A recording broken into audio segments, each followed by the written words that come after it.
শুরুতেই বার্তার শিরোনাম, বিজয়নগরে চুরি করতে গিয়ে বৃদ্ধাকে গলা কেটে হত্যার চেষ্টা।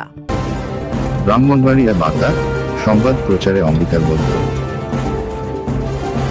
ব্রাহ্মণবাড়িয়ার বিজয়নগর ইছাপুরা ইউনিয়নের আড়িয়ল গ্রামে চুরি করতে গিয়ে বৃদ্ধাকে গলা, কানে ও হাতে দাঁড়ালো অস্ত্রের আঘাতে হত্যার চেষ্টায় গুরুতর আহত করার অভিযোগ উঠেছে।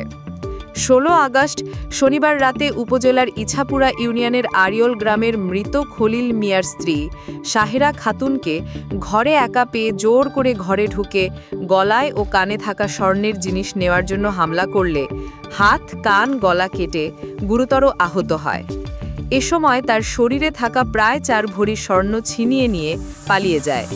গুরুতর আহত অবস্থায় সাহেরা খাতুনকে প্রথমে উপজেলা স্বাস্থ্য কমপ্লেক্স ও ব্রাহ্মণবাড়িয়া সদর হাসপাতালে চিকিৎসা দিয়ে উন্নত চিকিৎসার জন্য ঢাকা মেডিকেল হাসপাতালে নেওয়া হয়েছে। আহতের পরিবারের অভিযোগ, তাদের বাড়িতে কাজ করা আফসার আলীর ছেলে আলম মিয়া পূর্ব পরিচিত হিসেবে শনিবার ইশার নামাজের পরে বৃদ্ধা মহিলা একা ঘরে আছে খবর পেয়ে বাড়িতে গিয়ে ডাকাডাকি করলে পরিচিত হিসেবে সে দরজা খুলে দিলে হামলা চালিয়ে গুরুতর আহত করে গলায় ও কানে থাকা স্বর্ণের জিনিসপত্র ছিনিয়ে নিয়ে পালিয়ে যায়। চিকিৎসাধীন বৃদ্ধা মহিলার চিকিৎসায় শতাধিক সেলাই করা হলেও এখনও আশঙ্কামুক্ত নন বলে আহতের ছেলে হাজী মিজানুর রহমান জানান। এ সময় আহত মহিলার চিৎকারে আশেপাশের লোকজন এগিয়ে এসে মহিলাকে উদ্ধার করে তাহার কাছ থেকে আলম হামলা করেছে বলে জানতে পারে পাড়া প্রতিবেশীরা।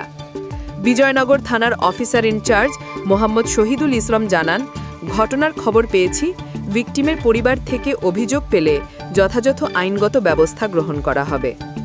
নিউজ ডেস্ক, ব্রাহ্মণবাড়িয়ার বার্তা। ব্রাহ্মণবাড়িয়া বার্তা সংবাদ প্রচারে অম্বিকার বৈদ্য।